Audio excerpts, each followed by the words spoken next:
Estar ya, pues. Ok, bueno, buenas tardes a todos. Gracias por su interés en la programación educativa de la Sala Mendoza.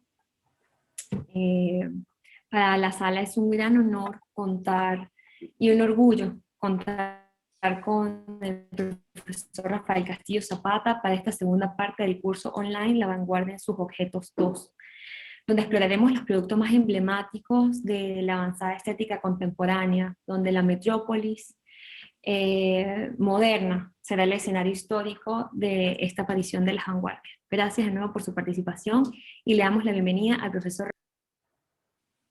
Vale, muchas gracias.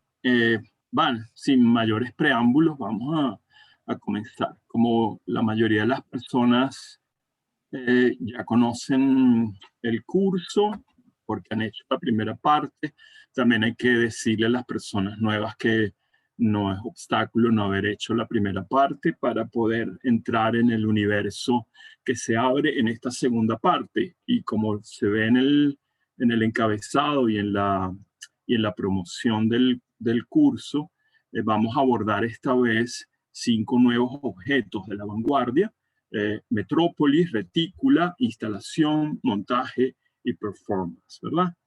Eh, bueno, quizás valdría la pena empezar por refrescar la memoria también de los que hicieron la primera parte y de los que están, digamos, participando por primera vez. Aquí no habría que refrescar la memoria si acaso ya han, digamos, abordado problemas que tienen que ver con la vanguardia estética del siglo XX. Pero sí es interesante para mí aclarar un poco la idea del título de la serie de cursos sobre la vanguardia, que es la vanguardia en sus objetos, ¿verdad? No son los objetos de la vanguardia, como a veces se dice por allí, es una cosa distinta, ¿verdad? Que es como se objetiva la vanguardia en determinadas experiencias que no tienen por qué ser objetos, ¿verdad? Pueden ser otras experiencias conceptuales, ideales, imaginarias, no necesariamente materiales. Entonces, ¿qué es un objeto? ¿Qué es un objeto de la vanguardia o un objeto de vanguardia? No es necesariamente un cuerpo material, puede ser también un cuerpo ideal, conceptual, imaginario. La vanguardia no se organiza solo a partir de productos ni de praxis concretos, acciones, eventos, gestos que se materializan en artefactos o disposiciones. La vanguardia se organiza también y al mismo tiempo a partir de prospecciones y de retrospecciones. Produce objetos de la memoria y a partir de la memoria y produce objetos de la promesa, fragmentos diversos del porvenir. Bueno, eso sería como el concepto general que está en la base de todas las aproximaciones objetuales y objetivas que este curso se ha propuesto. Es decir, es describir, intentar comprender la naturaleza de los objetos en los cuales la vanguardia estética moderna del siglo XX hasta nuestros días ha encarnado, ¿verdad? Ha encarnado bien en cuerpos objetivos, en artefactos, o bien en experiencias, en situaciones, o en proyecciones, prospecciones, proyectos que no se han realizado, pero que también forman parte de la dinámica, ¿verdad? Utópica, si ustedes quieren, de la vanguardia, que está movilizada por una tensión hacia el futuro de transformación del presente en la perspectiva de un futuro que desde la base de la experiencia de la primera vanguardia es un futuro de progreso, de avance, de reconfiguración del orden tópico de la experiencia. Entonces, la vena utópica que atraviesa la experiencia de la vanguardia, que le viene obviamente de la experiencia del romanticismo alemán, que es una reacción, ¿verdad?, ideal y también formal a los efectos de la Revolución Francesa a finales del siglo XVIII, esa herencia del romanticismo de Jena que propone una reconfiguración del orden estético para suplir las carencias que había dejado la revolución, los huecos que dejó la revolución en el espíritu del hombre, ¿verdad? El cambio radical de un orden económico que todavía no se vio al principio, pero sobre todo la quebradura o la fractura radical de un orden existencial, de un orden teológico que se derrumba y de un orden absolutista, ¿verdad?, que también se derrumba. Es decir, el paso de la situación de súbdito a la situación de ciudadano, que abre todo el espectro de lo que será el siglo XIX y el desarrollo de la burguesía, ¿verdad? En ese contexto de utopos, de un topos que no existe, pero que podría o debería existir, la ciudad moderna es el escenario por excelencia de las dinámicas de la vanguardia. Por eso, en la serie anterior comenzamos con el manifiesto. El manifiesto de vanguardia es también otro de los objetos característicos singulares inherentes al proceso de la reacción vanguardista, ¿verdad? El manifiesto como forma expresiva de planteamiento de un ideal, de un proyecto, también no solamente de un ideal y de un proyecto, sino de un malestar frente a lo existente, ¿verdad? Es decir, la vanguardia reacciona y se consolida de manera fundamental, tal como la conocemos a lo largo del siglo XX, como reacción radical a los efectos traumáticos de la Primera Guerra Mundial, ¿verdad? Y por lo tanto está vinculada también a la misma reacción que un siglo antes los románticos de Jena tuvieron frente a los desastres provocados por la Revolución Francesa. Entonces, tenemos dos reacciones históricas, ¿verdad? Distanciadas un siglo, más o menos, ¿verdad? Y son reacciones dolorosas, reacciones que tienen que ver con un trauma espiritual profundo. En el primer caso fue una desacralización violenta del mundo, ¿verdad? Recuerden la lamentación de Hölderlin a finales del 18, cuando dice que, bueno, los dioses han huido del mundo. ¿Cuál es el papel del poeta ahora en medio de la penuria? Digamos que esa pregunta se replantea de otro modo a finales del siglo XIX y va a tener una radicalización poderosísima por los efectos catastróficos de la Primera Guerra Mundial. Produjo una desconfianza, un desencanto frente a los grandes ideales racionales del orden y del progreso, ¿verdad? Del desarrollo industrial y del desarrollo económico y científico, que todo condujo a esa experiencia traumática de la muerte industrializada, de la muerte obtenida a partir de dispositivos tecnológicos que eran el producto de la razón humana, ¿verdad? Por lo tanto, hay un desprestigio radical de la experiencia de los ideales de la modernidad burguesa. Y por eso vamos a ver que casi todos los manifiestos de vanguardia de los primeros 20 años del siglo XX son manifiestos antiburgueses que reaccionan frente a esos ideales y frente a esa herencia, ¿verdad? A la que la mayoría de estos artistas son bastante jóvenes, responsabilizan del caos en el que están viviendo, ¿verdad? Pero bueno, eso es, digamos, como el panorama general de las vanguardias, ¿verdad? Cuando se vuelvan a reactivar los ánimos vanguardistas a partir de los años 60, volveremos a encontrar una misma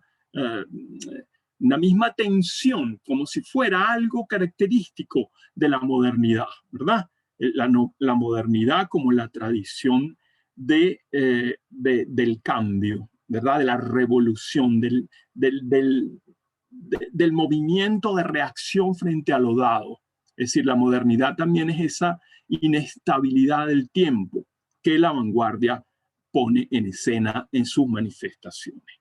Entonces, bueno, cuando hablamos de objeto de la vanguardia, hablamos en este sentido amplio, que no solamente es la objetivación de la vanguardia, no tiene que ser en objetos materiales, puede ser también en objetos ideales o mentales. Pero vamos a comenzar, bueno, porque la metrópolis, digamos, de alguna manera, es un prototipo de este objeto que cumple dos funciones. Una función real de escenario donde tiene lugar las acciones de la vanguardia, porque la ciudad moderna es el escenario por excelencia de la aparición de los movimientos de reacción frente al malestar en la cultura, y al mismo tiempo ideales, porque la vanguardia funda mundos por venir, ¿verdad? Ideales de sociedades avanzadas, bueno, de sociedades más justas, más armónicas, y bueno, ya vamos a ver la doble cara que tiene esa aspiración de la vanguardia de transformar el presente para conducirnos a un futuro que es un futuro de avance, la idea de avant-garde, de ir adelante, hacia adelante, que es una forma también particular de repensar la idea de progreso, ¿verdad? La idea de progreso, que es una idea característica de la modernidad, bueno, de la sociedad industrial desde el siglo XVIII, el progreso como un ideal de la avanzada y la acumulación de saberes que llevan a una situación ideal de estabilidad, de confort, de higiene, de igualdad, que no se ha cumplido, sigue sin cumplirse. Por eso algunos filósofos han dicho que la modernidad es una tarea pendiente y no se ha logrado ese ideal de conciliación y de equilibrio entre en la organización de las sociedades. Por lo tanto, siempre va a haber pulsiones de reacción que pueden presentarse bajo la figura de la vanguardia, con todos sus mecanismos de intervención violenta sobre el espacio cultural y el espacio político, o de otras maneras. En todo caso, la palabra metrópolis los evoca directamente una famosa película que todos han visto alguna vez, y si no la han visto es el momento de verla en cualquier oportunidad que tengan ahora durante el desarrollo del curso. La palabra metrópolis, yo no puse ciudad, puse metrópolis, por todo lo que significa la metrópolis como ciudad expandida, como las grandes ciudades modernas, ¿verdad? Una de las cuales es sin duda París, Londres, Nueva York, etcétera, ¿verdad? París porque va a ser también un paradigma de la ciudad moderna gracias a una figura importantísima para nosotros, para nuestro imaginario, que nos permite pensar la modernidad, que es, como todos saben seguramente, Charles Baudelaire, ¿verdad? Es inevitable no hacer referencia a él a la hora de pensar lo que ocurre en la ciudad como escenario potencial de la revolución o de escenario potencial de la revuelta. Y no hay vanguardia sin revuelta, no hay vanguardia sin revolución. Fíjense que la propia palabra vanguardia, como todos saben, está connotada fuertemente por un sentido beligerante, bélico, bueno, evidentemente es una palabra militar, de avanzada del ejército, la que va al frente de los ejércitos invasores o defensivos, ¿verdad? Que, bueno, tiene una calidad particular de ser los pioneros, ¿verdad? Los que se van a sacrificar o a inmolar en la primera línea de fuego, o las connotaciones están allí en la mayor parte de los manifiestos de vanguardia, como lo vimos en su momento. Entonces, moderna es un objeto de vanguardia y de la vanguardia en la medida en que no solo es una estructura espacial, arquitectónica y topográfica habitada atravesada por flujos nomádicos de vehículos, pasajeros y transeúntes, donde la vanguardia ha encontrado lugar de manifestación en acciones de calle, protestas, marchas, ocupaciones, intervenciones y exposiciones. Además, un lugar virtual que se construye en el imaginario, piensan, la experimentan sensorial y psicológicamente y la perciben y la conciben de infinitas maneras. Nosotros no vivimos la ciudad solamente porque la ocupamos, porque habitamos un lugar, una topología, una topografía particular, ¿verdad? Sino también porque la vivimos imaginariamente, con la memoria, con el recuerdo que tenemos de la ciudad, de nuestras experiencias previas de la ciudad, con lo que vemos, con lo que sentimos, con lo que nos afecta de la realidad cotidiana en la ciudad. Por lo tanto, la vida urbana no es solo la escena urbanística propiamente dicha, arquitectónica o topográfica, sino la espiritual. Por eso la llamo, la ciudad también es un lugar virtual, en donde tienen lugar, bueno, el juego de las ideas, de los contrastes, de las imágenes, en donde se construyen las epistemes a partir de la confrontación de valores distintos, de ideas distintas, de puntos de vista distintos, ¿verdad? Y claro, de intereses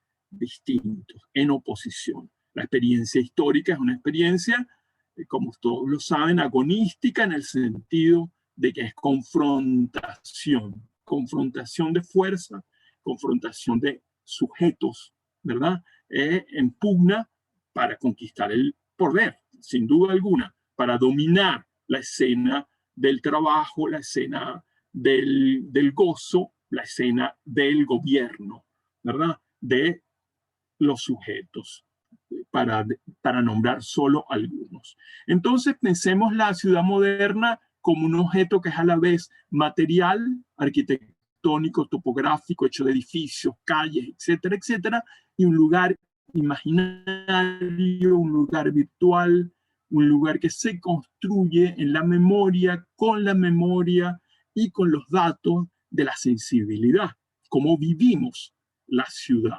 cómo nos afecta la ciudad como atmósfera, como entorno, como escenario, porque el teatro del mundo de la ciudad es también un escenario donde no solamente hay decorados y hay tramoya y una máquina teatral, sino también una experiencia particular de los que participan de ese teatro, ¿verdad? Y bueno, aquí está una ilustración de la París de la segunda mitad del siglo XIX. Tomemos esta imagen como imagen emblemática de la metrópoli, pensando un poco en nuestro querido amigo Charles Baudelaire. Esta es ya la París de la época famosa del Segundo Imperio, después de la derrota de la Revolución de 1848 y la reposición del imperio con Napoleón III, que se desarrolla una ciudad nueva, ¿verdad? Bajo la dirección del famoso barón de Haussmann, que va a abrir en la topografía urbana de la antigua ciudad un sistema de calles, bulevares amplios, donde es posible la distribución de los carruajes, de los transeúntes, de las mercancías, también de los agentes del orden público. Es decir, va a ser una ciudad que se va a ensanchar en sus calles, va a perder una parte importante de la antigua arquitectura medieval. El propio Charles Baudelaire es un testigo de ese momento porque él vive entre las dos Paríses, digamos, la París en la que él nació, es la París de Nerval, la París de Hugo, la París de Balzac, la París de esas primeras 3 décadas del siglo, las primeras 4 décadas del siglo XIX, y él está en la frontera entre ese París que se derrumba y el París que viene, el París del progreso, el París de este orden racional. Fíjense que la vanguardia está ligada a esa idea de racionalidad, también de una nueva disposición del mundo que sigue una lógica, que en algunos casos es una lógica matemática, geométrica, de orden, ¿verdad? Y aquí lo vemos, aunque Haussmann no era un vanguardista, puesto que era un monárquico y estaba más bien por la idea de un control riguroso del orden social, bueno, como ha ocurrido en otros casos, donde la dominación política ha posibilitado la construcción de grandes obras de ingeniería civil, como fue el caso en Venezuela durante la dictadura perejimenista, que por un lado había una opresión política muy fuerte, persecución ideológica, y al mismo tiempo una gran industria de la construcción, de autopistas, de grandes conjuntos residenciales, comercios, etcétera, etcétera. Bueno, pero no vamos a meternos en ese problema ahora, sino ver la escena de una ciudad que está cambiando, ¿verdad? La idea de una metrópolis antigua que en mitad del siglo XIX comienza a ser transformada en una gran metrópolis por la apertura de grandes avenidas que van a exigir nuevos desarrollos urbanísticos, nuevas edificaciones, nuevos espacios para el comercio. Se van a desarrollar los famosos pasajes, ¿verdad? Recuerden, ya los pasajes venían desde un poco antes, pero los pasajes se van a convertir también en unas galerías comerciales fundamentales para el tejido, digamos, social de la ciudad. En todo caso, aquí tenemos un paradigma de la metrópoli tal como se avisoraba en la segunda mitad del siglo XIX en una París que ya tenía siglos de existencia y que estaba siendo remodelada. La ciudad como objeto de vanguardia es la ciudad de la acción vanguardista concreta. Sus calles, sus cafés, sus plazas, sus barrios, sus medios de locomoción y de transporte, sus museos, sus monumentos y edificios públicos, sus paseos y sus bulevares, sus vías comerciales, son el escenario de las performances de la avanzada artística moderna. Pero la ciudad como objeto de la vanguardia, es también la ciudad que la vanguardia imagina, proyecta, sueña, destruye y construye, proponiendo acciones y participaciones que la transforman y la piensan otra, más dinámica, más humana, más placentera, por lo menos idealmente. De ese modo concebimos el carácter objetivo y objetual de la ciudad vanguardista, de la ciudad como escena y efecto de la acción vanguardista. Es decir, la ciudad no es solamente el escenario donde tiene lugar la vanguardia, es también el objeto de acción de la vanguardia. La vanguardia incide sobre el orden de la ciudad y trata de transformarlo, trata de desplazar el orden que debe ser mejorado. Fíjense que en el movimiento, como lo vimos en su momento, en el movimiento de todo manifiesto, hay una pulsión de rechazo al status quo, a lo que existe, a lo dado, al presente, como está mal configurado, y de ahí el malestar en la cultura, y una reacción frente a ese malestar que proyecta en el porvenir un remedio, ¿verdad? O una revancha, o un reacomodo que de alguna manera modifique ese malestar. Es decir, hay una denuncia y una renuncia del orden establecido y una proposición, una proyección hacia el porvenir de otra ciudad, de otro orden social, de otro orden político y, por supuesto, de otro orden estético. Como diría Rancière, la propuesta de otro orden de la sensibilidad, ¿verdad?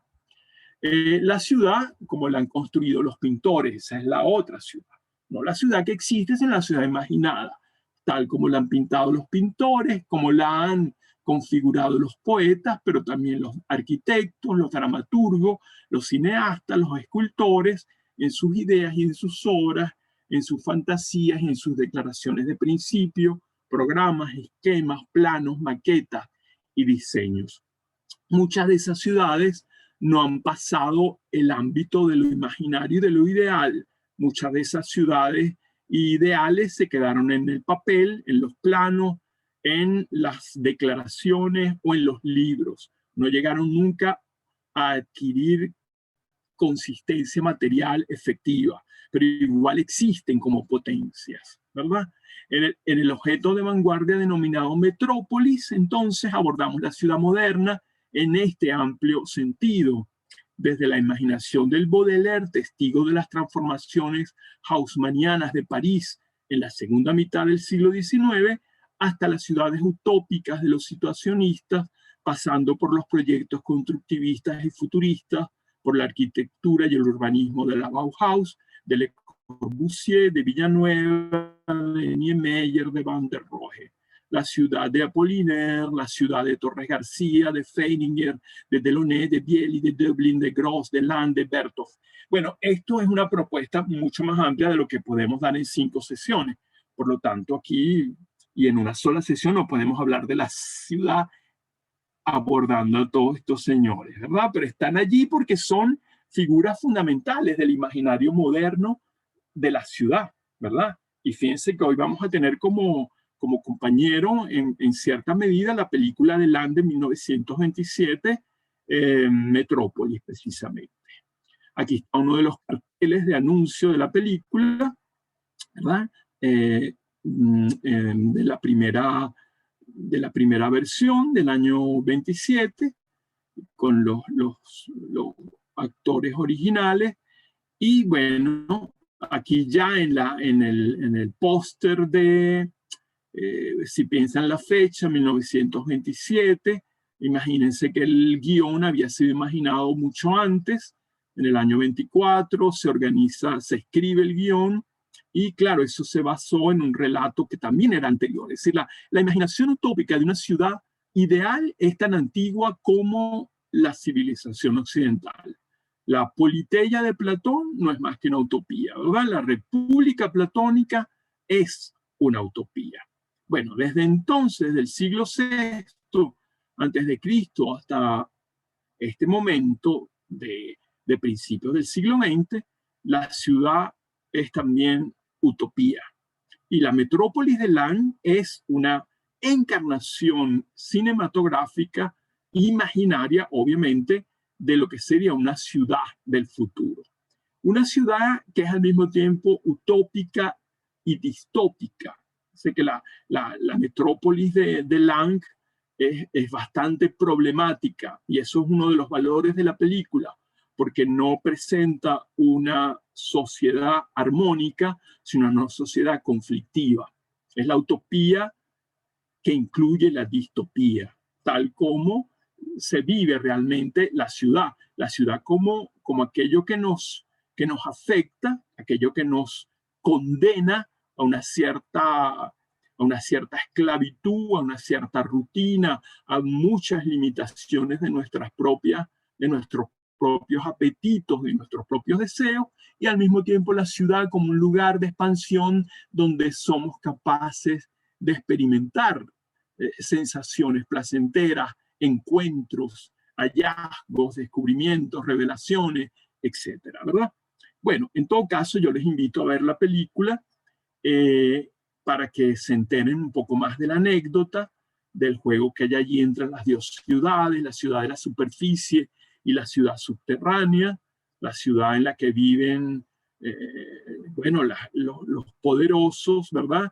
En habitaciones espléndidas, en centros residenciales absolutamente confortables, y la ciudad subterránea que está destinada a los obreros, a los que producen, a los que ponen su fuerza corporal a disposición de la producción de las mercancías. O sea, en cierta medida la metrópolis de Land es una parodia dura, una parodia dolorosa del sistema desigual del orden económico burgués, ¿no?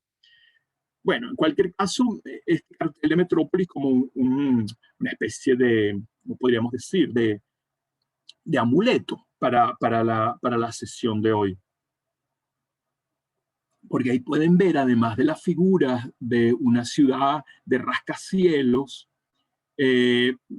una figura humanoide, ¿verdad? Que no es precisamente un humano corriente, sino quizá un humano imaginado como un humano avanzado, con apéndices tecnológicos que refuerzan sus capacidades físicas y psíquicas, y que también está como un elemento fantasmagórico en el imaginario de la ciudad del porvenir, ¿verdad? Un hombre nuevo, la famosa figura del hombre nuevo. Bueno, ahí va a tener también un diálogo interesante con la robótica, con los autómatas, ¿verdad? Fíjense que la figura del autómata es una figura bastante vieja en el imaginario moderno, desde la Ilustración por lo menos, ¿verdad? Por no decir el barroco, pero ya en el siglo XVIII el autómata como posibilidad real de construir un doble mecánico del hombre ya es una realidad posible, y en el siglo XIX el avance tecnológico anuncia la posibilidad de ese doble mecánico del hombre, o de un hombre cuyas disponibilidades físicas y psíquicas van a ser aumentadas con la vinculación a aparatos de tecnología, ¿verdad? Bueno, no podemos ser muy precisos en eso porque nos detendríamos demasiado, pero piensen en la fotografía como prótesis de la visión en el hombre de la segunda mitad del XIX y de todo el siglo XX, incluido el XXI, con todas las derivaciones de la cámara fotográfica, la cámara cinematográfica, el video, los teléfonos digitales, ¿verdad? Que son apéndices del hombre que no están insertados en su cuerpo, pero sin los cuales ya no podría operar en la realidad, ¿verdad? Sin en esas prótesis, porque son prótesis tecnológicas con las cuales nos comunicamos, nos desplazamos, interactuamos, conservamos información, etcétera, etcétera. O sea que este imaginario del automatismo humano, bueno, estaba orientado hacia cosas que iban a ocurrir, ¿verdad? Bueno, vamos a comenzar entonces con Nueva York, porque Nueva York es el prototipo de esa metrópoli de la película de Fritz Lang. Y voy a comenzar con algo que algunos reconocerán, los palatinos, los María Fernandinos, reconocerán inmediatamente este nombre, el valle donde el Hudson se emborracha con aceite, Nueva York. Esa es una metáfora bellísima de uno de los poemas de ese gran libro de Federico García Lorca, que se llama precisamente Poeta en Nueva York. Y voy a leer un fragmento de New York, Oficina y Denuncia, como introducción. Ustedes dirán, todavía no hemos entrado. Bueno, sí, claro, estamos entrando, pero es una entrada larga. No voy a leer el poema completo, lo cual es un sacrilegio, pero para economía del tiempo, vamos a leer este pedazo, este fragmento que me parece, bueno, muy ilustrativo de lo que es la visión de un poeta que viene de un país donde las ciudades no habían alcanzado este desarrollo, 1929, 1930. Bueno, la Madrid de los 20, bueno, era una ciudad todavía decimonónica, sin ningún rasgo de avance tecnológico fuerte. O sea que el impacto para Federico, que además no viene de Madrid, sino viene de Andalucía, bueno, va a ser fortísimo, ¿verdad? Ese impacto con la gran urbe, con todos sus desniveles, diferencias, los esplendores y miserias que la caracterizan. Y por eso va a escribir un libro que es un libro doloroso, un libro quizás donde ahí se muestra la potencia metafórica de Federico, porque ya no necesita la forma clásica del poema, la estrofa clásica, para seguir siendo un gran poeta, porque es un constructor de imágenes potentísimas. Ya la imagen del valle, que Nueva York es el valle donde el Hudson se emborracha con aceite, ya nos dice muchísimo acerca de la potencia imaginaria de Federico. Entonces, esto es una muestra cómo el poeta se imagina la ciudad y cómo Nueva York no es solamente el conjunto de sus rascacielos, de su parque central y de sus grandes avenidas, sino esta imagen que provoca en un poeta. Y cómo el poeta devuelve una Nueva York que es otra, que también existe en la Nueva York material, la Nueva York concreta. Es también parte de la ciudad, porque vivimos la ciudad no solamente como objeto material, sino como objeto espiritual, imaginario, ¿verdad? Entonces, la persona que lee Poeta en Nueva York va a experimentar Nueva York de una manera distinta, o en cualquier caso, aquel que ya ha visto Nueva York, al leer el poema de Federico, va a sentir complicidad, mucha complicidad. Creo que no va a sentir rechazo, porque la mirada que él tiene sobre la ciudad es muy, digamos que justa entre lo oscuro y lo luminoso. Y bueno, vamos a leer entonces ese fragmento de Nueva York, Oficina y Denuncia, que dice así: más vale sollozar afilando la navaja o asesinar a los perros en las alucinantes cacerías que resistir en la madrugada los interminables trenes de leche, los interminables trenes de sangre y los trenes de rosas maniatadas por los comerciantes de perfumes. Los patos y las palomas y los cerdos y los corderos ponen sus gotas de sangre debajo de las multiplicaciones, y los terribles alaridos de las vacas estrujadas llenan de dolor el valle donde el Hudson se emborracha con aceite. Yo denuncio a toda la gente que ignora la otra mitad, la mitad irredimible que levanta sus montes de cemento, donde laten los corazones de los animalitos que se olvidan y donde caeremos todos en la última fiesta de los taladros. Os escupo en la cara. La otra mitad me escucha devorando, orinando, violando en su pureza, como los niños de las porterías que llevan frágiles palitos a los huecos donde se oxidan las antenas de los insectos. No es el infierno, es la calle. No es la muerte, es la tienda de frutas. Hay un mundo de ríos quebrados y distancias inasibles en la patita de ese gato quebrada por el automóvil, y yo oigo el canto de la lombriz en el corazón de muchas niñas. Óxido, fermento, tierra estremecida, tierra tú mismo que nadas por los números de la oficina. ¿Qué voy a hacer? Ordenar los paisajes, ordenar los amores que luego son fotografías, que luego son pedazos de madera y bocanadas de sangre. San Ignacio de Loyola asesinó un pequeño conejo y todavía sus labios gimen por las torres de las iglesias. No, no, no, no, yo denuncio la conjura de estas desiertas oficinas que nos radian las agonías, que borran los programas de la selva, y me ofrezco a ser comido por las vacas estrujadas cuando sus gritos llenan el valle donde el Hudson se emborracha con aceite. Esta imagen de la ciudad es una imagen terrible, es el lado oscuro de la gran metrópoli, ¿verdad?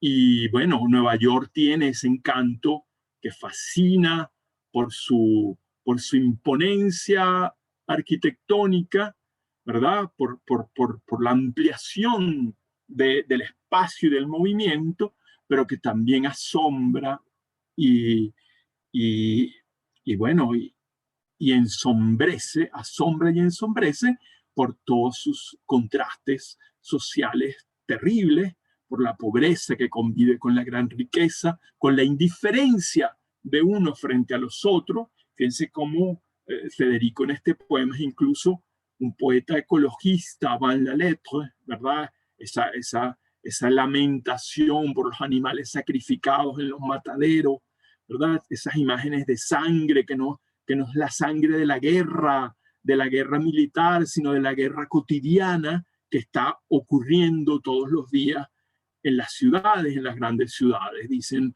no es la calle, es el infierno, ¿verdad? Y cualquiera que ha vivido en una gran ciudad como la nuestra, una ciudad caótica, de contrastes fortísimos y dolorosos, no puede no dejar de, de sentirse identificado por el lamento de Lorca frente a los horrores de la civilización, tal como se manifiestan en las ciudades modernas, ¿no? Y esto es un principio también de la vanguardia, este malestar, como lo vengo diciendo desde el principio.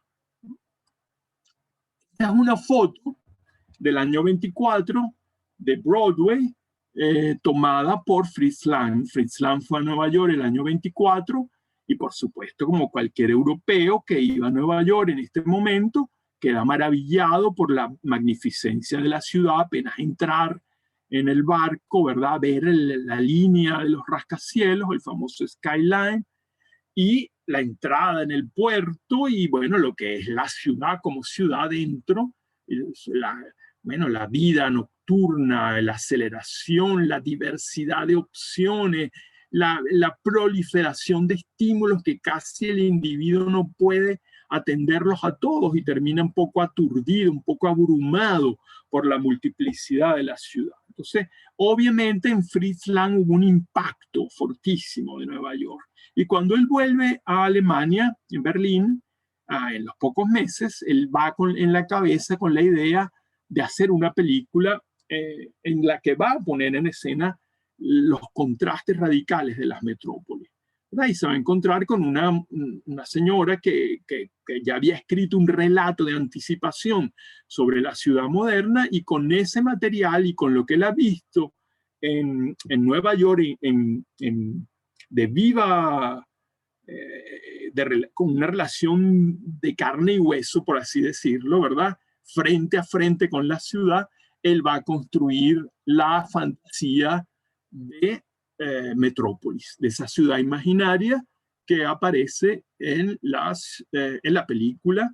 Por aquí están las maquetas de esa ciudad ideal que Fritz Lang concibe a partir de su experiencia impactante de la New York real, ¿verdad? Bueno, estos son fragmentos de las maquetas de la película, porque obviamente las grandes escenas urbanas de Metrópolis se filman en maqueta. Esas ciudades no existían en ninguna parte, Nueva York tampoco era así. Esta es una Nueva York utópica, pero que se basa en el modelo neoyorquino de los grandes rascacielos, de las vías de trenes aéreos, de la circulación del tráfico en varios niveles, de los comercios, etcétera, etcétera, ¿verdad?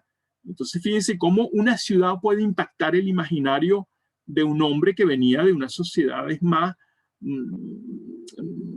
¿cómo le diríamos? Más provincianas, más tradicionales. Y bueno, estas partes de la escena de Metrópolis, de ese edificio extraordinario, que es también como una suerte de torre de Babel, ¿verdad? Aquí toda la implicación que tienen la confusión de lenguas y lo que ha significado para la historia de la imaginación antropológica la Babel bíblica. Y bueno, con estos aeroplanos, etcétera, etcétera. Es decir, aquí hay una construcción de una ciudad utópica en la que se avisoran también las cosas oscuras. Aquí se ve el progreso de las grandes habitáculos horizontales o verticales, y bueno, los aeroplanos, lo que eran ya los adelantos, lo que se podía imaginar como adelantos en el año 24, ¿verdad?, del progreso. Aquí le pongo como contraste unas fotos hermosísimas de Berenice Abbott, que fue una gran retratista de la ciudad de los años 20 y 30, una de las grandes fotógrafas modernas, bueno, cómo es el diálogo entre lo que es la vida cotidiana de la gran ciudad en un barrio más bien pobre y los grandes adelantos de la ingeniería en la construcción de los grandes puentes, que son como los paradigmas también del progreso y de la construcción moderna, de la ingeniería basada en el acero, en el hierro y en la limpieza de la construcción que se desembaraza de todo ornamento, de todo elemento añadido que no sea funcional, que es otra de las potencias y de las pulsiones de la vanguardia de este periodo, ¿verdad? Que es la racionalización de la arquitectura, ¿no? Y bueno, aquí tenemos el contraste típico de Nueva York entre el barrio de inmigrantes probablemente, todavía hay escombros en las calles o basura, hay un caballo, hay carruajes que conviven con automóviles, y bueno, ese contraste de los apartamentos deteriorados, ¿verdad?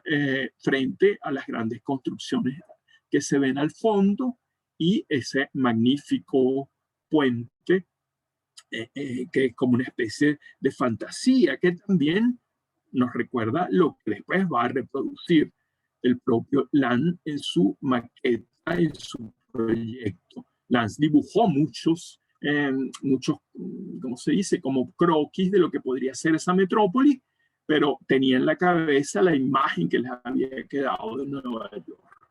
Esta es otra fotografía de Berenice Abbott.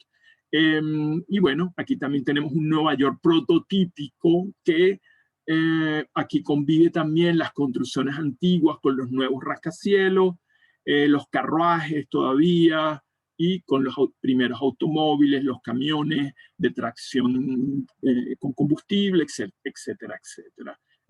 Berenice Abbott es una testigo de esa duplicidad, esa convivencia entre el progreso y lo viejo, entre lo viejo y lo nuevo, que es característico también de las grandes metrópolis, ¿verdad?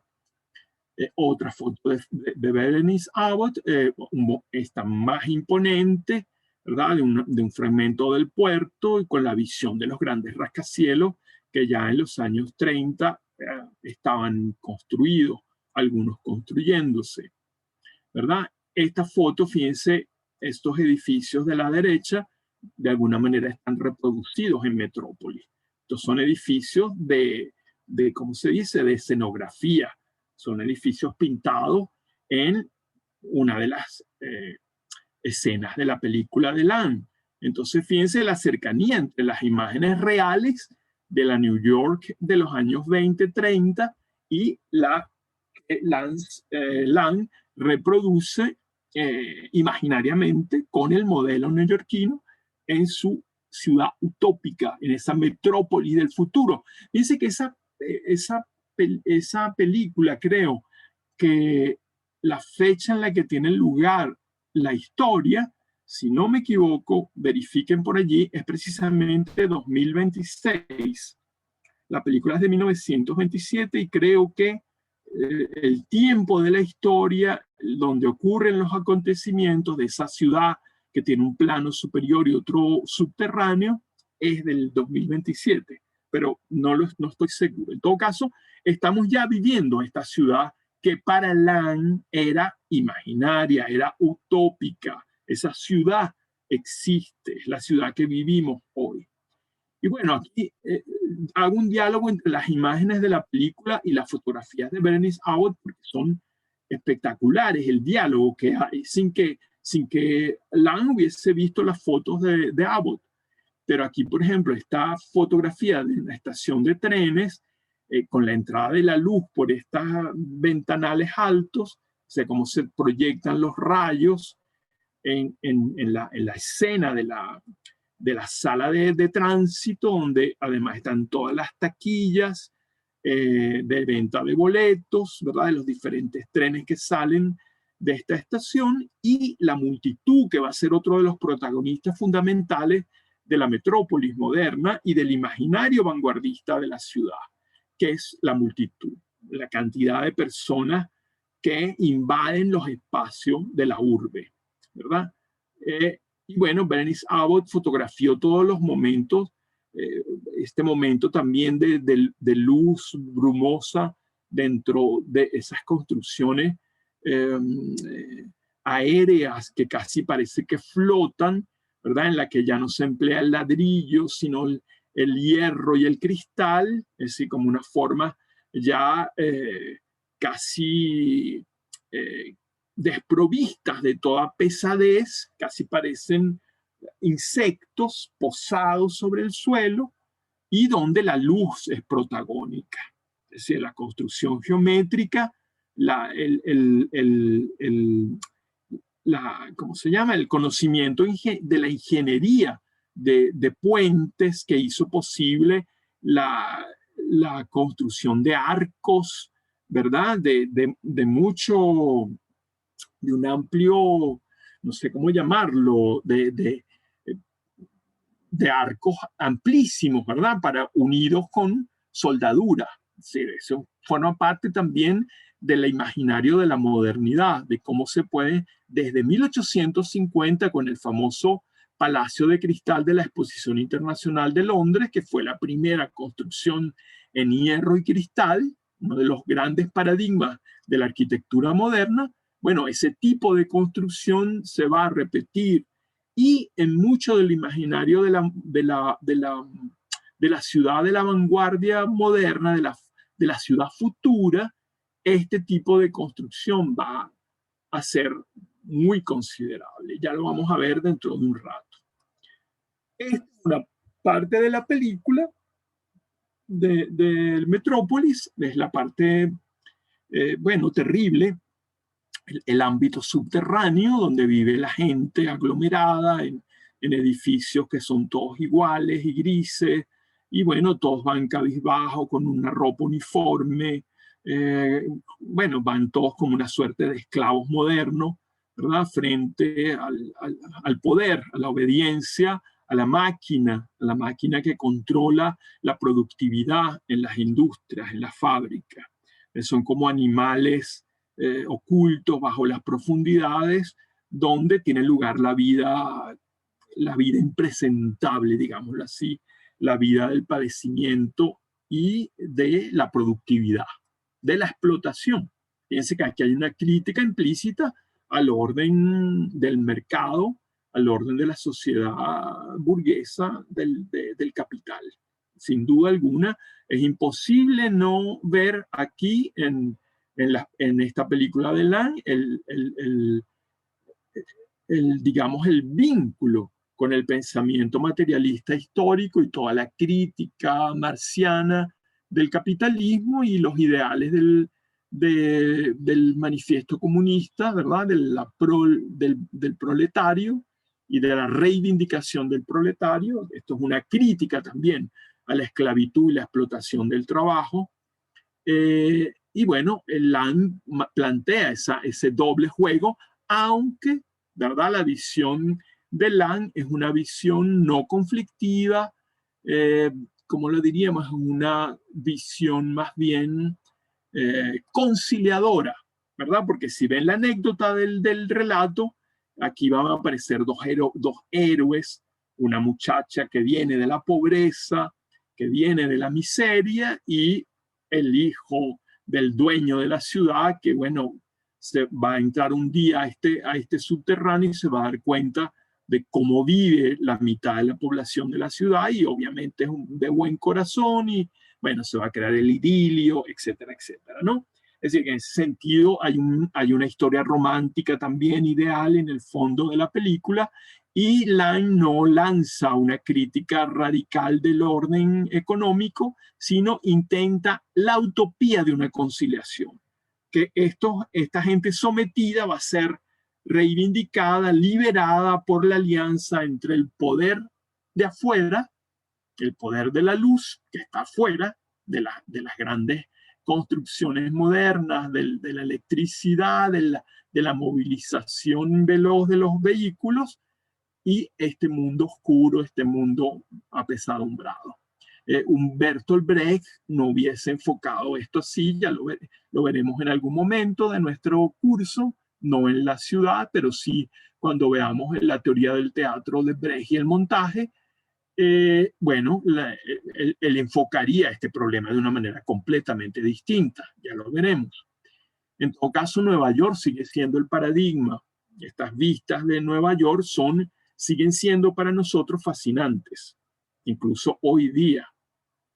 Aquí están los técnicos que están, bueno, construyendo la maqueta de Metrópolis, con toda fíjense el tamaño de los edificios y el tamaño de los obreros, de los que están pintando los carritos en las autopistas y armando los puentes aéreos.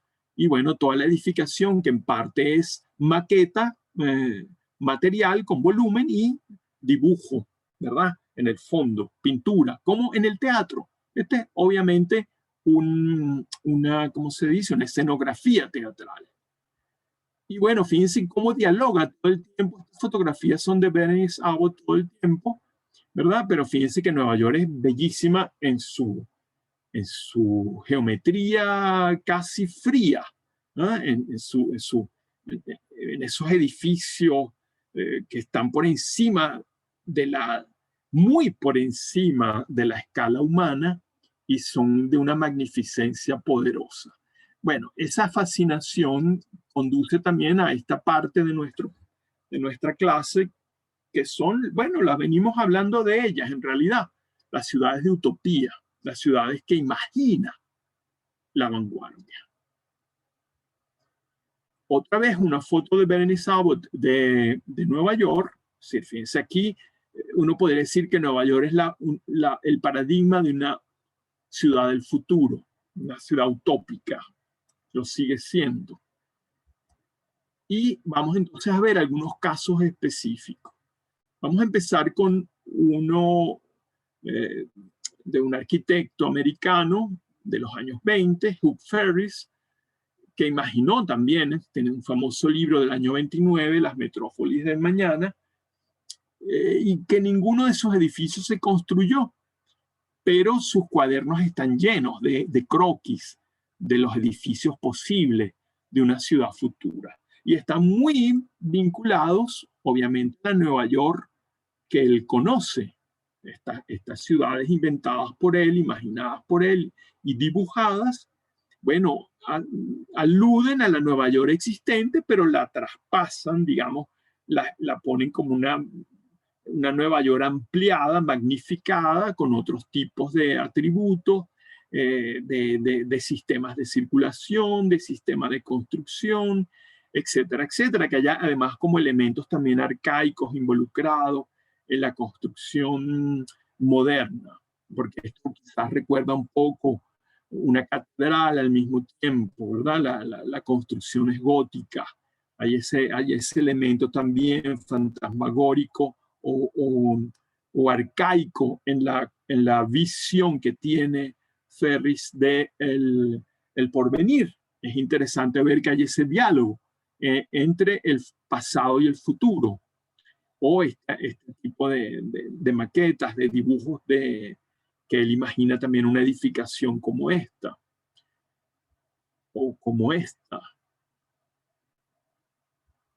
o como esta. Aquí además hay muchas citas, ¿verdad? De algunos arquitectos innovadores del siglo XVIII en Francia concibieron ciudades parecidas, ¿no?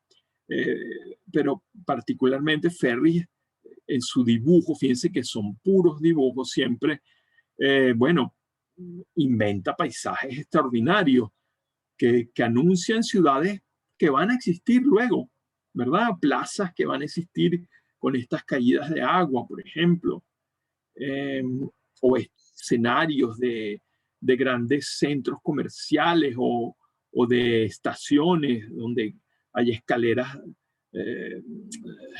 eléctricas, ¿cómo se dice eso? Tapiz roulant, ¿cómo se dice eso en español? Bueno, caminos rodantes, digamos, pues, ¿no? Como hay ahora en los aeropuertos, ¿verdad? Donde las bandas deslizantes esas por donde uno no tiene que cargar con las maletas, cuando funcionan, obviamente. Pero en todo caso, esto es el año 20, 25, 29. El libro se publica en el 29, pero él comienza a hacer estos croquis en el 26. Es decir, que hay una anticipación fuerte del porvenir en estas imágenes, en estos diseños. En algunos momentos recuerdan, ¿verdad?, las famosas cárceles de Piranesi, con todos esos juegos de las arcadas, aquí como imaginando una fábrica, la construcción quizás de una acería, de una fábrica de cualquier cosa, con esas naves altísimas, pero también con ese elemento arcaico de los arcos, de medio punto, de las ojivas, bueno, que nos hace pensar en las formas también imaginarias de las cárceles de Piranesi, ¿verdad? Y es posible que Ferris tuviera en mente esas imágenes también, como imágenes utópicas, pero retrospectivas. Ferris, dice Eduardo Subirats, un arquitecto que quizás ustedes han leído, que ha escrito mucho sobre arquitectura moderna, dice, concibe una arquitectura y una ciudad estrictamente funcionalistas y racionalistas. Sus dibujos glorifican lo monumental e infinito, magnifican la tecnología y el poder de un orden racional absoluto. Pero los símbolos de la noche, de la pirámide, de la torre de Babel, de la misma visión de un mundo urbano perennemente sumergido en las tinieblas, la descripción de las calles y la vida de los hombres como un infierno, descubren al mismo tiempo una visión pesimista de la ciudad. En La Flor y el Cristal, Eduardo Subirats trabaja esta dicotomía entre la racionalidad del proyecto urbano moderno y todo lo oscuro que está ligado a ese racionalismo, a esa pretensión de luminosidad, de claridad, de orden, frente a lo que genera el control extremo de la vida, mediante las grandes fábricas utópicas, las grandes imaginaciones utópicas son al mismo tiempo absolutistas y totalitarias, ¿verdad? De control total de la experiencia, no solamente a nivel de la distribución espacial, sino de todo, de la vida del hombre. Entonces terminan convirtiéndose, en vez de ser digamos, los suplementos de una vida dominada por el poder, por el mal, por la enfermedad, por las diferencias sociales, se convierten en proyectos totalitarios de control absoluto, ¿no? Eso es lo que ha ocurrido, además, en los grandes experimentos utópicos que se han podido realizar en las famosas revoluciones que conocemos. Pero aquí hay convivencia, pues, entre esa idea de que uno puede controlar racionalmente el orden de la ciudad y por el mismo tiempo en los dibujos de Ferris se siente el peso de esa otra cosa oscura, bueno, que está ahí presente siempre, que es esa nocturnidad, lo sombrío, lo oscuro, lo que tiene que ver con el mundo marginal, con el mundo secreto, con el que no sale a las grandes avenidas.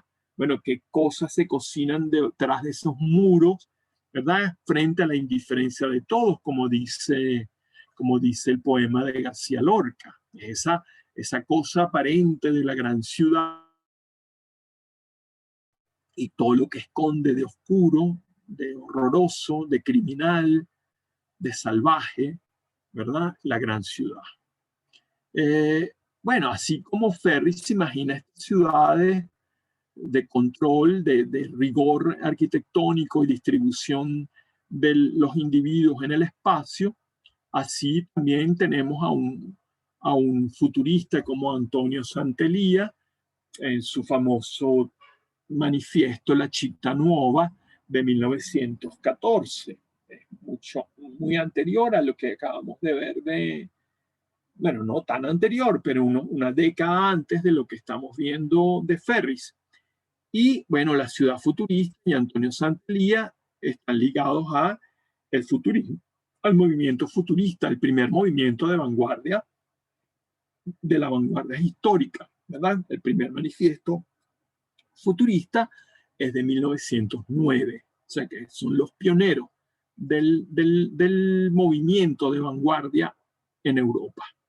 Entonces, Delia, en su libro La Città Nuova, él dice, nosotros debemos inventar y fabricar ex novo la ciudad moderna, semejante a una inmensa obra tumultuosa, ágil, móvil, dinámica en todas sus partes, y también la casa moderna, semejante a una máquina gigantesca.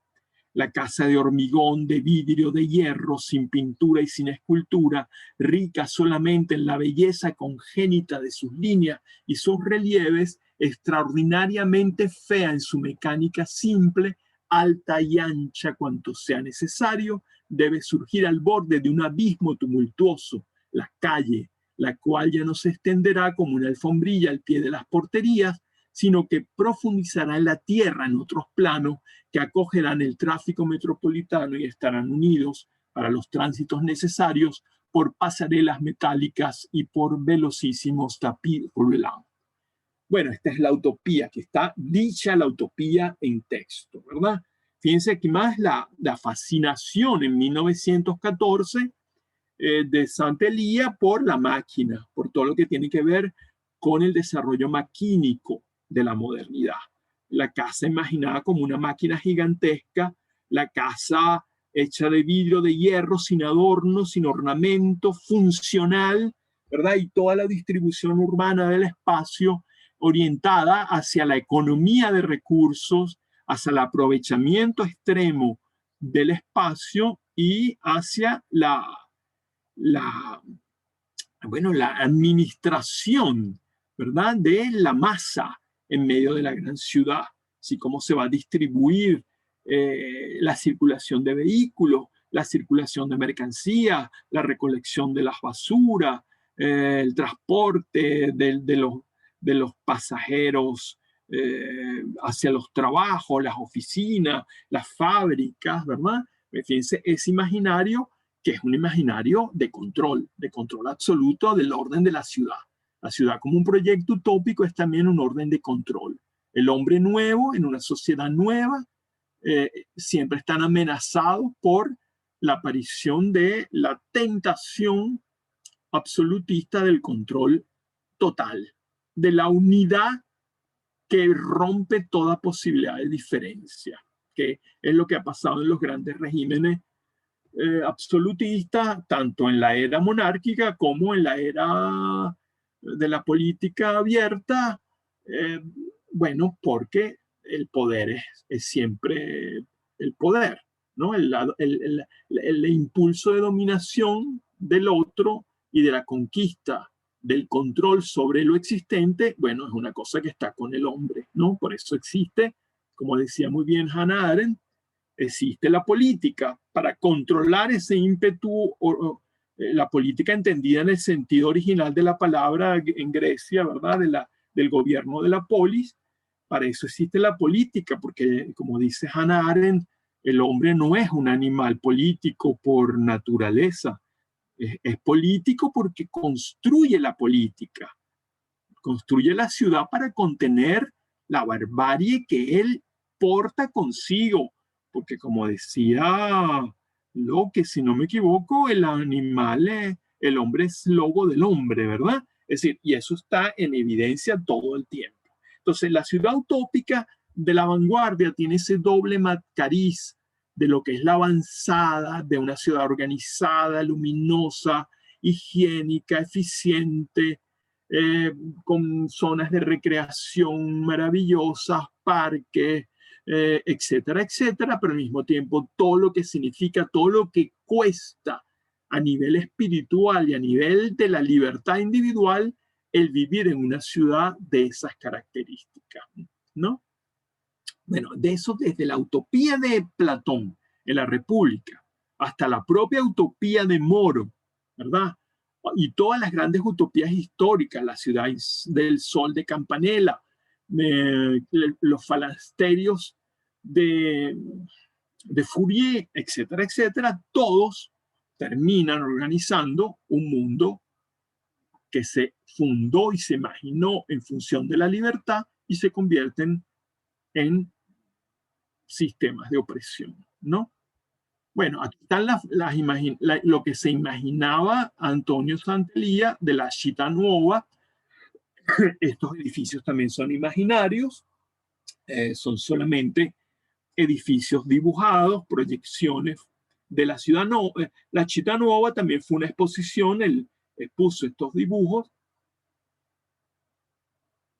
y que, bueno, eran como la fantasía del futurismo. El manifiesto de la arquitectura futurista recoge muchos de los elementos de estas reflexiones de Delia.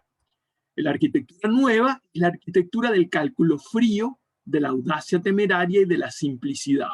La arquitectura del hormigón armado, del hierro, del vidrio, del cartón, de la fibra textil y de todos los sustitutos de la madera, la piedra y el ladrillo que permiten obtener el máximo de elasticidad y de ligereza.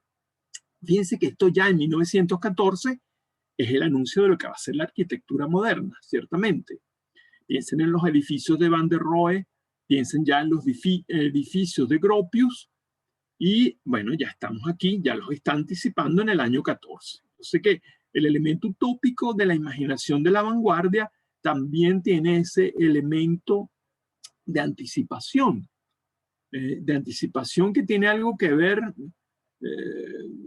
con la evidencia. Si le quitamos toda connotación metafísica a esa evidencia, es decir, que hay una capacidad del hombre que está muy metido en la investigación de las potencias de la modernidad, de anunciar el porvenir, de adelantarse al tiempo.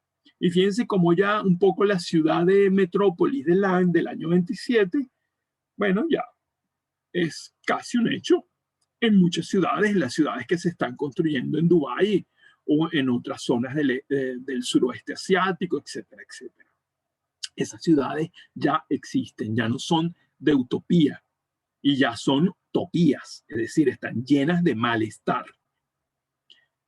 ¿Cómo se construyen esas ciudades en Dubái? Bueno, con esclavos, con gente que traen de otros lugares, que viven esclavizados por las personas que los traen, etcétera, etcétera. Ustedes saben la historia. O sea que no hemos avanzado mucho. Y aquí tenemos, bueno, otro proyecto del día, una estación ferroviaria, incluye aeropuerto, ese tipo de grandes construcciones en las que priva la racionalidad geométrica, el equilibrio, digamos, matemático de las proporciones, donde no hay ningún alerito superfluo, no hay gárgolas, no hay nada, no hay adorno, no hay rosetón, no hay nada que no sea funcional, ¿verdad? Y bueno, todos son proyectos que no se realizaron, edificios pensados, y fíjense como muchos de estos edificios imaginarios hoy día serían corrientes en cualquier ciudad. Y es más, en la propia Caracas podríamos ver edificios muy parecidos, ¿verdad? Todos son diseños utópicos también, proposiciones para ciudades futuras, para edificios futuros.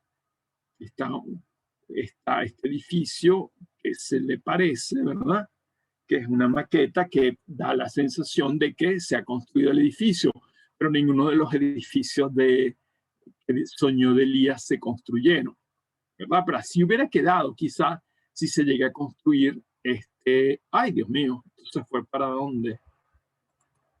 Nos fuimos para allá abajo, lejísimo.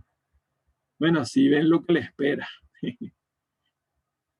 tiempo tenemos de clase dada? Caramba, no puede ser.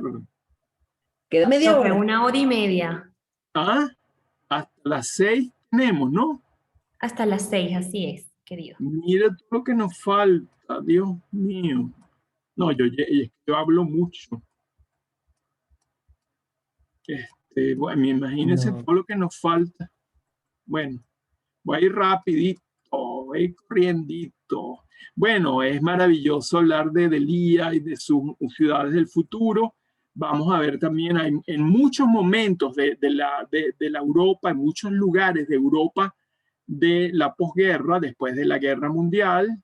Fíjense que también en el caso de Rusia Al final de la Guerra Mundial viene la revolución, en medio de la guerra se produce la revolución bolchevique y bueno, pocos años después se consolida la revolución y viene todo el proceso de reconstrucción socialista de la sociedad rusa, que tiene un avance potentísimo a nivel arquitectónico, industrial y estético. Y entre muchos de los, bueno, aquí se desarrolla el suprematismo de Malevich, el productivismo, el constructivismo, el cubofuturismo, el realismo, etcétera, etcétera. Pero como ejemplo, si en Italia estaba un Delia y en Nueva York estaba un Ferris, en Rusia estaba un Chernikov imaginando estas cosas que tampoco se construyeron, ¿verdad? Estas ciudades fantásticas también, fantásticas, ciudades siempre, digamos, avanzadas hacia arriba en la economía del terreno, haciendo que la población viviera, bueno, superpuesta en diferentes bloques de edificios, pero estos edificios hoy serían normales en una ciudad como Caracas, que se desarrolló arquitectónicamente tan violentamente entre los años 60 y los años 80. Todos estos edificios de Chernikov podrían ser edificios caraqueños o de cualquier ciudad media, moderna, europea o americana. Este edificio que sí se construyó, ¿verdad? Que existe y que, bueno, sigue un poco los lineamientos del imaginario de Chernikov, el uso del cristal, los grandes espacios no cubiertos, sin muro, ¿verdad? El juego con la luz, esa alianza entre el concreto, el hierro y el cristal, que va a ser un elemento prototípico de la arquitectura moderna.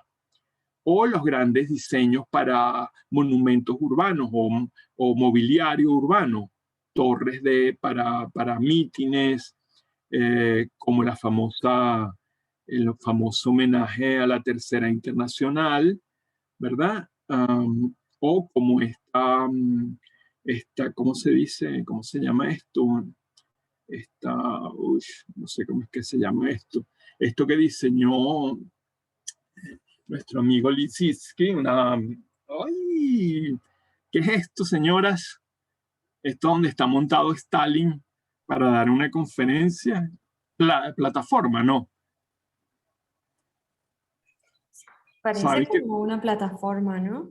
Pero ¿cómo la llamarían? Hay otra palabra que no me viene, que es la palabra propia, pues, pero no importa. Un púlpito. No, no. Podio. No sé. Narda dice que un palco. Un palco. Bueno, ahí se ve que tienen mucha cancha léxica, pero no damos con la palabra. Tribuna. Eso fue diseñado como una tribuna. La tribuna es el lugar donde el orador antiguo daba sus grandes discursos. Aquí es el gran líder soviético que adora, como Hitler en el nazismo y como cuantos otros derrochadores de palabras han hipnotizado a las multitudes. Ya no tenemos por qué dar más ejemplos. Bueno, en medio de la imaginación utópica de las ciudades del porvenir, la experiencia de la Bauhaus es importantísima, ¿verdad? La idea de la vanguardia arquitectónica, del diseño, no solamente del diseño arquitectónico y urbano, sino del diseño industrial, del diseño de objetos domésticos, del diseño de mobiliario, del diseño de textiles, es decir, todo lo que significaba la vida en su conjunto. La Bauhaus se erigió como una nueva manera de la pedagogía del arte, en la que no había diferencia entre arte y artesanía, entre arte y producción industrial.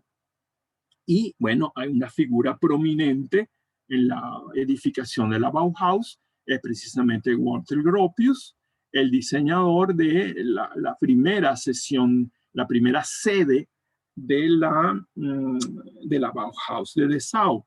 Esto no es la Bauhaus de Dessau, esto es un edificio anterior. En 1914, cuando Delia está imaginando la Città Nuova, ya Gropius con Meyer y otros arquitectos habían diseñado y construido la fábrica de hormas de zapato de una ciudad alemana, que es esta estructura también pionera que pone en evidencia lo que el propio Delia decía como algo utópico en el 14, sin saber que en Alemania ya ese edificio se estaba haciendo, ¿verdad? Que era un edificio en el que se ha ahorrado la mayor cantidad de construcción de muro para que toda la edificación aproveche la luz exterior y, bueno, es prácticamente una caja de cristal en la que se han economizado todos los adornos y los materiales son absolutamente limpios, es decir, ladrillo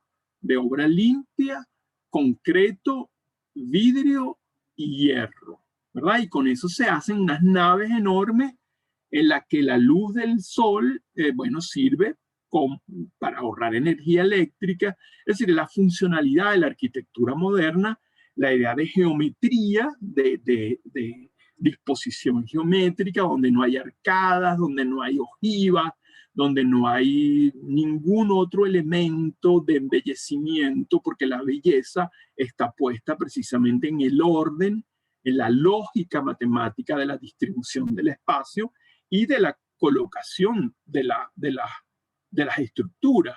Fíjense que este edificio es realmente bello, aunque no tiene ningún adorno. Por ejemplo, vean aquí esta vista más amplia de todo lo que es la fábrica. Es una fábrica bellísima. O sea, la chimenea se convierte en un objeto también de parte del diseño, los depósitos, ¿verdad? Los talleres. Es decir, como hay aquí una orientación política también de el destino de la obra que se edifica. Un edificio realizado en el espíritu de nuestros tiempos, dice Walter Gropius en 1923, ha de alejarse de las formas representativas de la fachada simétrica. Hay que dar una vuelta alrededor de este edificio para comprender su corporeidad y la función de sus miembros. Esto lo está diciendo a propósito del edificio de la Bauhaus en Dessau que él diseña. Pero vale para todas sus ideas de edificaciones, incluso para sus casas familiares. Es decir, la idea de que las fachadas no tienen que ser simétricas como las grandes construcciones renacentistas, por ejemplo, o los grandes palacios del siglo XVII. O del siglo XVIII inclusive, ¿verdad? Esas fachadas de continuas ventanas de muchos metros de largo. Aquí el edificio se corta, se interrumpe en la fachada y el edificio es un conjunto armónico que debe verse casi que como una escultura, ¿verdad? Y fíjense cómo la Bauhaus también sigue el mismo procedimiento que empleó Gropius con sus compañeros en la fábrica de hormas de zapato, el uso del cristal, la caja de cristal con rejilla y unos anexos que son de construcción muy simple, con ventanales rectangulares, sin adornos, con un pequeño escenario de entrada, con jardines planos. Bueno, la limpieza absoluta. La propia escuela donde se va a construir el imaginario de una arquitectura funcional, limpia, ¿verdad? Es asimismo funcional y limpia, ¿verdad? La voluntad de limpieza, claridad y generosidad ha alcanzado aquí una victoria, va a decir Rudolf Arnhem en 1927, contemplando la majestuosidad del edificio de la Bauhaus de Dessau. La voluntad de limpieza, claridad y generosidad ha alcanzado aquí una victoria. A través de los grandes ventanales se puede ver ya desde afuera a la gente trabajando y al que descansa en privado. Cada cosa muestra su construcción, no se oculta ningún tornillo, ningún arte de cincelaje esconde la materia prima. Es como si el edificio estuviera desnudo, mostrando sus vértebras, mostrando su interior al mismo tiempo que la cáscara exterior, ¿no?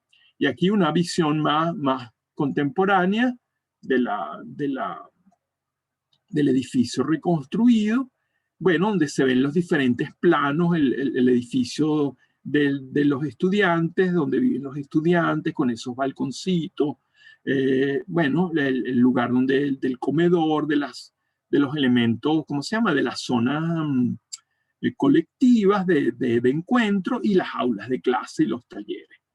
Y fíjense cómo ese edificio reorganiza el orden de la ciudad de Son, y luego la de Weimar, ¿verdad? Cómo organiza el plano de la ciudad. Es como una cosa, un faro de luz en medio de la ciudad. Nelly Schuelacher, que es una periodista de la época, que va a visitar el edificio, escribe el año 27, cristal, cristal, y las paredes, allí donde se elevan, irradian un blanco cegador. Nunca antes había visto semejante reflector de luz, y el peso de las paredes queda suspendido en estos dos factores, en los elevados muros de cristal que muestran las ligeras construcciones de hierro sin ornato y el radiante color blanco. Fíjense cómo el peso de las paredes queda, dice ella, suspendido entre los muros de cristal y el blanco de las paredes. La limpieza hace casi que no haya peso en esos muros y que parezcan que están flotando. En alguna medida también como una suerte de nave espacial posada en medio de un territorio, bueno, ya urbanizado, de casitas típicas alemanas. Aquí otra vista más quizás imponente de esa reconstrucción del edificio después de la guerra. Y bueno, también tenemos junto a Gropius y a la Bauhaus a Le Corbusier, que es otro de los grandes ideólogos de la ciudad nueva. La ciudad, él ideó, ¿verdad? En 1925, que llamó la ciudad, yo le puse ciudad radiosa, pero quizás en el español sería radiante, pero no sé, más bien porque tiene que ver con la distribución en radio de la planta o una organización del plano de la ciudad donde todo está interconectado. Fíjense que muchas de las grandes edificaciones modernas de Caracas, y ya lo vamos a ver, tienen que ver con esta idea orgánica del urbanismo Le Corbusieriano. La arquitectura, dice Le Corbusier, es el juego sabio, correcto y magnífico de los volúmenes reunidos bajo la luz. Esa es la semejanza con las ideas de Delia y con las de Gropius. Nuestros ojos están hechos para ver las formas bajo la luz. Las sombras y los claros revelan las formas. Los cubos, los conos, las esferas, los cilindros o las pirámides son las grandes formas primarias que la luz revela bien. La imagen de ellas es clara y tangible, sin ambigüedad. Por esta razón son formas bellas, las más bellas. Fíjense que la concepción de lo bello en arquitectura para Le Corbusier es precisamente el orden, la geometría, la estabilidad orgánica de los conjuntos y el juego fundamental de la luz, ¿verdad? Por eso el empleo del cristal. Pero fíjense que ya aquí en estas imaginaciones la ciudad radiosa nunca se construyó, pero fíjense lo que él estaba en los croquis y en los dibujos de Le Corbusier. Estas ciudades que hoy existen, algunas edificaciones, ya lo vamos a ver, ustedes recordarán ahora los cajones recientes hechos a lo largo de la Avenida Libertador, y bueno, recordarán un poco el exabrupto, el exceso del imaginario Le Corbusieriano puesto allí como caja de zapatos agujereada, ¿verdad? Aquí hay una distribución en el espacio mucho más amplia que aligera un poco el peso de la densidad habitacional de estos bloques. Pero es evidente que en este diseño radioso, en el que todo está conectado, las vías de distribución de mercancías, como las pensó Delia, son subterráneas. Y bueno, esta ciudad radiosa a mí se me parece demasiado a la Avenida Libertador, ya lo vamos a ver. La ciudad de hoy es una cosa moribunda porque su planificación no está en la proporción de una cuarta geométrica. El resultado de un verdadero layout geométrico es la repetición. El resultado de la repetición es un estándar, la forma perfecta. Dice que en el imaginario de la ciudad nueva de Le Corbusier está la idea de la duplicación de los elementos, es decir, la prefabricación y la construcción de edificios idénticos con elementos idénticos. Fíjense que París es una fiesta por su diversidad arquitectónica a pesar de las alturas uniformes de la... Pero imagínense, esta ciudad es una ciudad absolutamente monótona.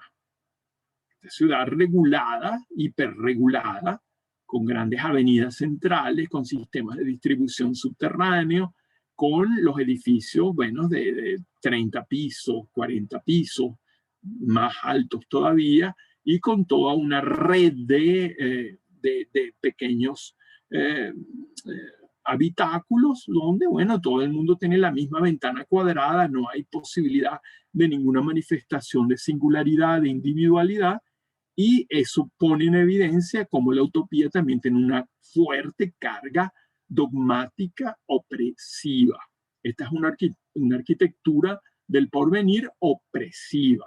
O sea, aquí no hay nada de diversidad, aquí no hay nada de matiz de, bueno, de lo singular que hace la peculiaridad de cada individuo. Aquí todo el mundo vive bajo un regimiento, un régimen arquitectónico. Esa idea que viene además de un sentimiento, como dice Subirats, de un sentimiento positivo, porque hay una idea de regeneración racional de la vida en la que todo va a ser más limpio, más funcional, más eficiente. El hombre va a tener que gastar menos tiempo en desplazamientos de un lugar a otro, etcétera, etcétera. Pero el lado oscuro de la utopía es precisamente estas estructuras de opresión, porque las personas que viven en estos conjuntos, bueno, viven en situación de opresión, por más amplios que sean. Fíjense que otra mirada de la ciudad radiosa, los grandes bloques de edificios uno detrás de otro, con las mismas alturas,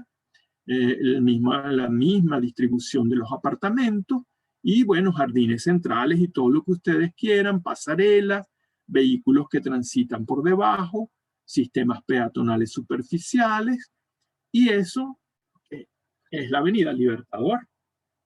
Ustedes cuando atraviesan la Avenida Libertador por debajo o por arriba, están atravesando una estructura fantástica de Le Corbusier hecha realidad. A mí se me olvidó anotar los nombres de los arquitectos y de los ingenieros que diseñaron la Avenida Libertador, que se empieza a construir, creo, a finales de los 50, pero son dos arquitectos venezolanos y ingenieros venezolanos, pero es obvio que en la mentalidad de ellos estaba la ciudad radiosa de Le Corbusier. Y no sé en cuántas otras ciudades del mundo se hayan reproducido tan fielmente esa estructura, pero fíjense que aquí hay una variante, mientras que aquí tenemos la opresión de la igualdad, de la repetición de las estructuras, kilómetros y kilómetros de estructuras semejantes que se pierden en el infinito. Aquí tenemos la variedad, edificios de diferente diseño, de diferentes alturas, de diferentes cubiertas, de diferente diseño de las ventanas, lo que podría ser algo caótico desde la perspectiva de Le Corbusier, bueno, le da un cierto respiro a la monotonía que hubiera sido una ciudad con todos los edificios del mismo tamaño, del mismo color, con las mismas distribuciones espaciales. Además, hay un añadido fundamental que hace también la característica de nuestra ciudad, que aquí los bosques son centrales y lo demás es cemento puro. Aquí tenemos tenemos árboles en las aceras, tenemos ese pequeño césped que ahorita debe estar súper seco en las orillas de la autopista, del canal rápido del fondo, sumergido, como se diga, y las vías de tránsito superiores. Pero aquí en esta visión de la Caracas de los años 60, 70, todavía la Avenida Libertador tenía esa prestancia de gran urbe y el fondo también de la ciudad. Bueno, Caracas es una gran metrópolis en ese sentido ya en los años 60, 70. O esta otra vista de la misma avenida un poco antes, durante el proceso todavía de construcción. Y obviamente, bueno, ya los primeros edificios, las edificaciones que todavía algunas se conservan, desdichadamente hoy han sido atravesadas por esos cajones horrorosos en las que la gente vive de manera, bueno, metidos en una caja de una ratonera con ventanas asfixiantes y todo lo demás, ¿verdad? Que son casas hechas supuestamente en función del hombre nuevo, etcétera, etcétera. Bueno, aquí tenemos también las construcciones que siguieron el ideal de Le Corbusier, que algunas se construyeron en las afueras de París y muchas ciudades modernas siguieron este tipo de cosas, Brasilia, algunas zonas de Sao Paulo, ¿verdad? Estos conjuntos residenciales multiresidenciales idénticos, agobiantes, que les van a recordar a ustedes inmediatamente los edificios del 23 de enero, por ejemplo, ¿verdad? Nuestro Carlos Raúl Villanueva también imagina una urbanización, bueno, que le dan la facilidad. Fíjense que Villanueva fue muy afortunado porque, bueno, se le dio carta amplia para que diseñara, para que reconstruyera zonas importantísimas del plano urbano de Caracas. Y bueno, nada más y nada menos que esta zona del oeste de Caracas, donde él pudo diseñar estos enormes edificios que son absolutamente Le Corbusierianos. Absolutamente Le Corbusierianos, ¿verdad? Y bueno, ya sabemos lo que significa vivir en el 23 de enero, en lo que se han convertido estas pequeñas ciudades satélites, porque son como unas ciudades donde tienen todos los servicios, los comercios en la planta baja, escuelas, dispensarios, es decir, la ciudad en ese perímetro cerrado en el que, bueno, es una ciudad dentro de la ciudad. Estas fotos de Gasparini dan una idea de lo que era cuando todavía no estaba inaugurado, no estaba habitado, pero tiene una imponencia ciertamente arquitectónica muy, muy interesante. Y aquí también hay una cierta diversidad. Villanueva ha jugado un poco con las diferentes alturas, con diseños, variaciones en el diseño de los accesos, de las escalinatas, etcétera, etcétera, ¿no?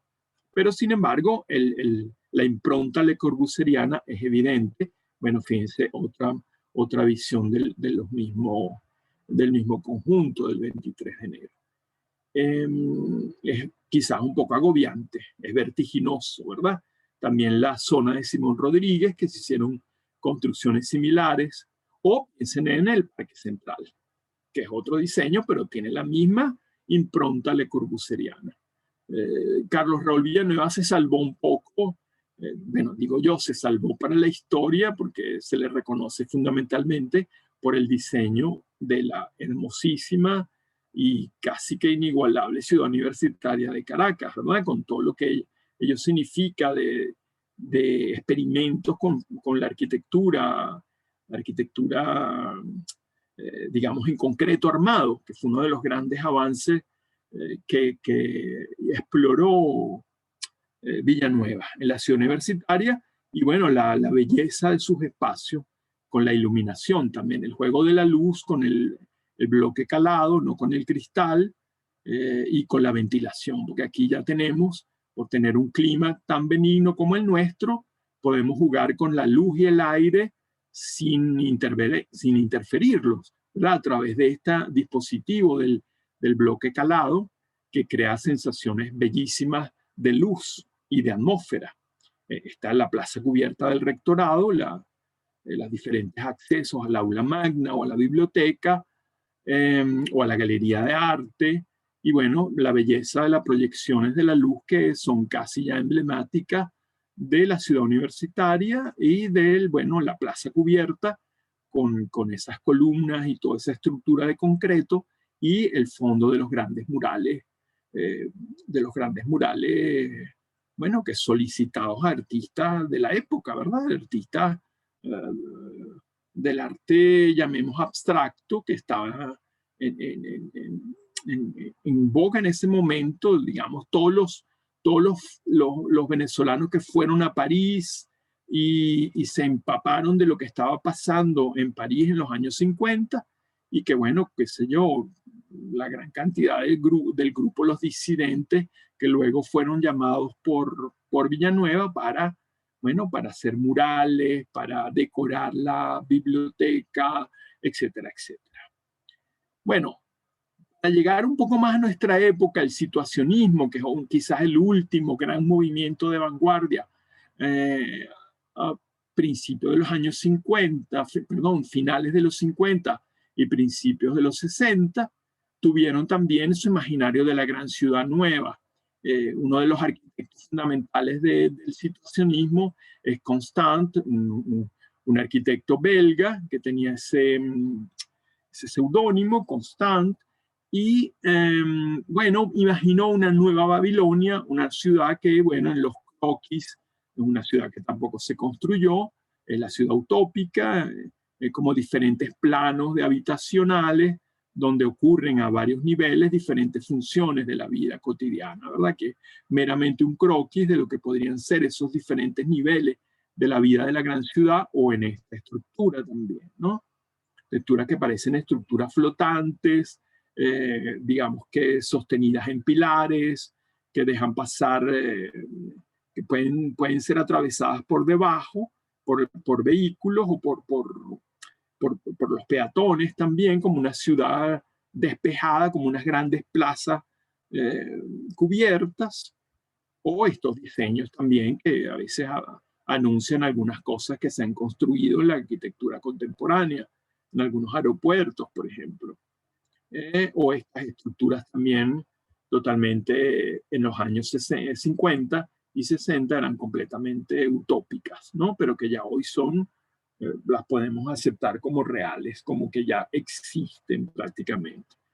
Tenemos todo un trayecto de imaginación utópica de las ciudades que forma parte del espíritu de la vanguardia. La ciudad como el escenario de la prospección utópica de un mundo nuevo.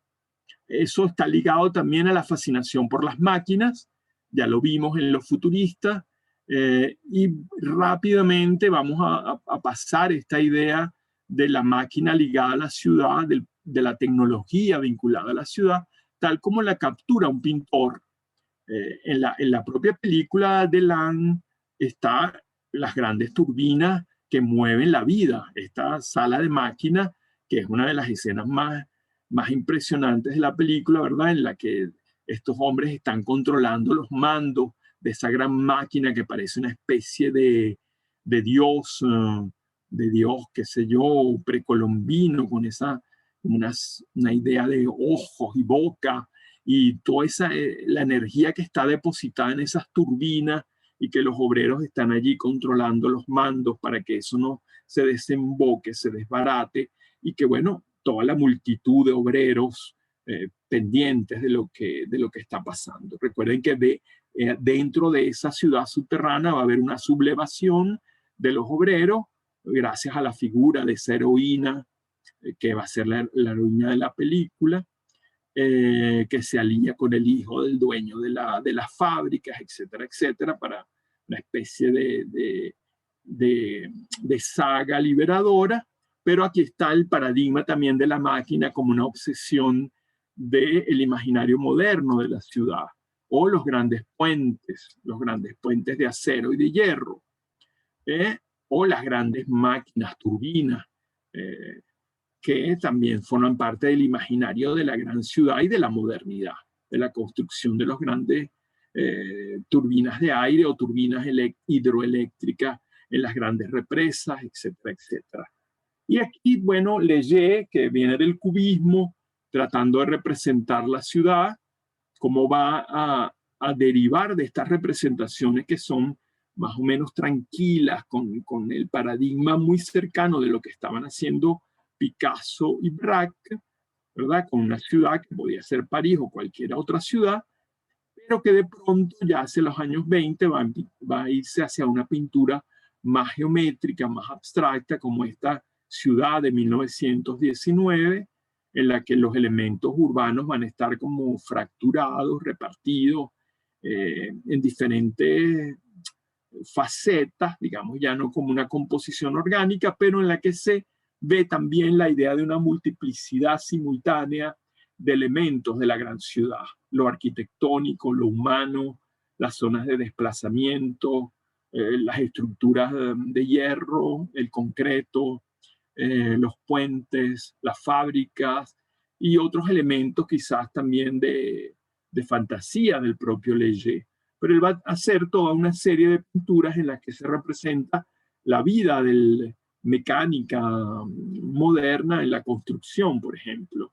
Muchas telas dedicadas al trabajo de la construcción y de la construcción moderna, de las estructuras de hierro, ¿verdad? De esas vigas y de todos los obreros que son casi que funambulistas en el espacio, montándose a muchísimos metros de altura en los andamios para construir estas ciudades, estas edificaciones modernas, ¿no?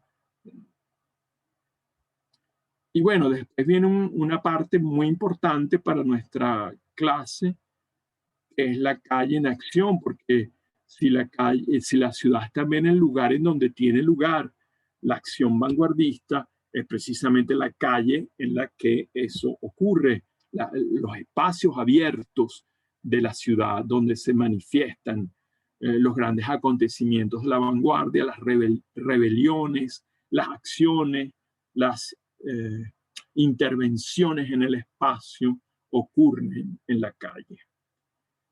Como solo quedan 2 minutos, yo creo que es ocioso que comencemos esto porque no vamos a poder sino quedarnos en el primer escalón. Entonces les propongo que continuemos con esto la próxima sesión. La próxima sesión está dedicada a la retícula, pero ya verán, yo voy a reorganizar la clase para que vean que no hay divorcio entre esta aventura de cómo se imagina la ciudad del porvenir en el imaginario de la vanguardia y la retícula como dispositivo para la imaginación de la ciudad nueva.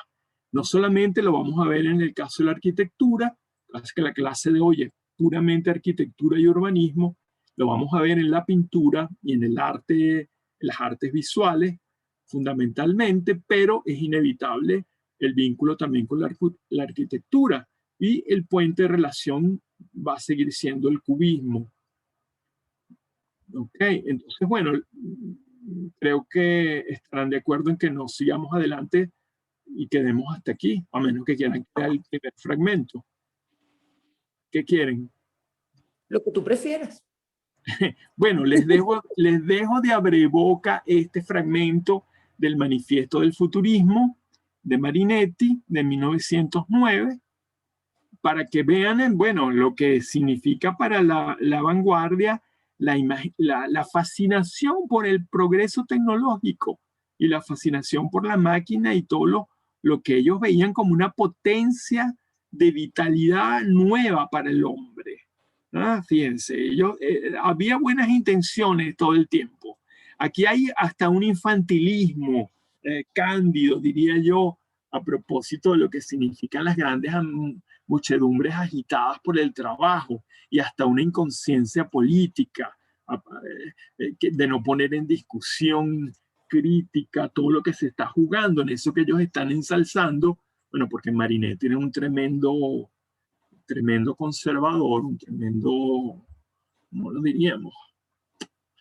Bueno, no sé ahorita el adjetivo. Cantaremos, dicen ellos ahí, a las grandes muchedumbres agitadas por el trabajo, el placer o la revuelta. Eso es el prometido, la promesa del futurismo. Las mareas multicolores y polifónicas de las revoluciones en las ciudades modernas. La vibración nocturna de los arsenales y las obras bajo sus violentas lunas eléctricas, las estaciones glotonas que tragan serpientes, que echan humo, las fábricas suspendidas de las nubes por los cordeles de sus humaredas, los puentes como saltos de gimnastas lanzados sobre la cuchillería diabólica de los ríos soleados, los paquebotes aventureros que presienten el horizonte, las locomotoras de pecho metálico que piafan sobre los raíles como enormes caballos de acero embridados por grandes tubos, y el vuelo arriesgado de los aeroplanos cuyas hélices producen palmoteos de banderas y aplausos de una muchedumbre entusiasta. Esto parece el anuncio de una gran, ¿cómo se llama? ¿Cómo se dice eso? Esa gran parada nazis, las grandes paradas nazis, ¿verdad? De las Olimpiadas o de las celebraciones nacionales, donde, bueno, aquí está toda la parafernalia de las grandes construcciones civiles con grandes paseos, elementos tecnológicos y una fascinación incluso infantil por las locomotoras, por los aeroplanos, por los ascensores, por los automóviles, por todo lo que sea mecánico, ¿verdad? Y toda la belleza antigua, la belleza bucólica de los jardines, de los puentes, de los puentes arcaicos, digamos, de los antiguos puentes parisinos, de las cúpulas, de las flechas de las grandes iglesias góticas, todo eso se va al diablo frente a la belleza de las estructuras mecánicas, de los andamios, y bueno, una imaginación de la revuelta que no pone en evidencia lo que se esconde detrás de esa revuelta. Las revueltas no son fiestas de carnaval, ni revoluciones de gente feliz que sale a las calles, son revoluciones violentas de reacción contra un Estado opresivo, contra una situación de la vida insoportable, y bueno, es una de las pulsiones de la vanguardia, como ya lo dije desde el principio, el malestar en la cultura, y aquí estamos viendo todavía como los inicios de una vanguardia, porque fíjense ustedes que incluso en el léxico de Marinetti todavía se respira una batería de recursos expresivos que son anticuados, que vienen del modernismo entendido como el tipo de poesía que se hacía a finales del siglo XIX y principios del XX. Y bueno, esas imágenes son ya un poco pasadas, la cuchillería diabólica de los ríos soleados, por ejemplo, ¿verdad? Y bueno, como hay una transición aquí, como se superponen las metáforas arcaicas, por así decirlo, y los elementos que son de la modernidad última, ¿verdad? Y como un contenido también irresponsable de lo que sería la potencia explosiva de las grandes multitudes, sin pensar en los efectos políticos y las razones políticas de esa violencia, que es lo que sí van a tener en cuenta los dadaístas, por ejemplo, ¿verdad? Los futuristas son en ese sentido unos locos, realmente unos locos.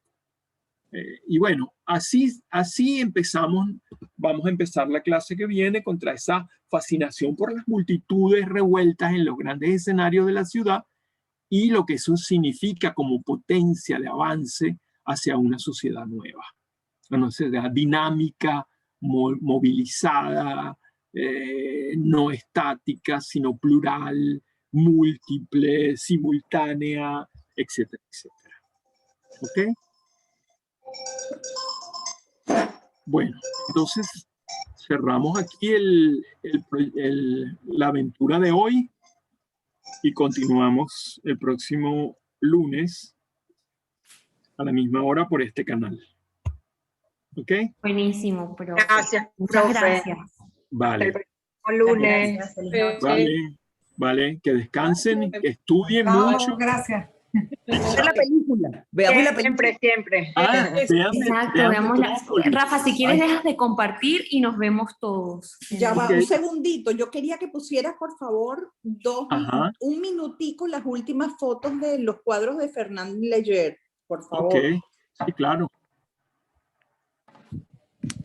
Por ejemplo. Esta, la anterior que habías puesto ahorita, que la pasaste rápido. No, esta no, la anterior. No, sigue esa. Esta. Esta. Gracias. Ok, no hay problema, todo bien, todo perfecto. Bueno, nos vemos en la calle en acción. Fíjense que ese fantasma estaba muy cerca de nosotros hace poco. La calle significó para nosotros un escenario activo de acción concreta civil, pero eso también se nos prohibió, ¿verdad? Pero bueno, Sí. ya vamos. Aquí está un cuadro emblemático de Gross de la multitud en Berlín, en las calles de Berlín. Vamos a trabajar entonces con pintura, con fotografías de la época y la protagonista de la calle, de la acción es la multitud, la gente. Ya lo veremos en la clase que viene. Bueno, falta un buen pedazo de la clase que viene. Yo voy a tratar de amalgamar esto con la retícula y bueno, ya resolveremos, ¿verdad? Hasta el lunes. Buenísimo, profe. Lunes, pues. Chao. Chao, gracias. Chao.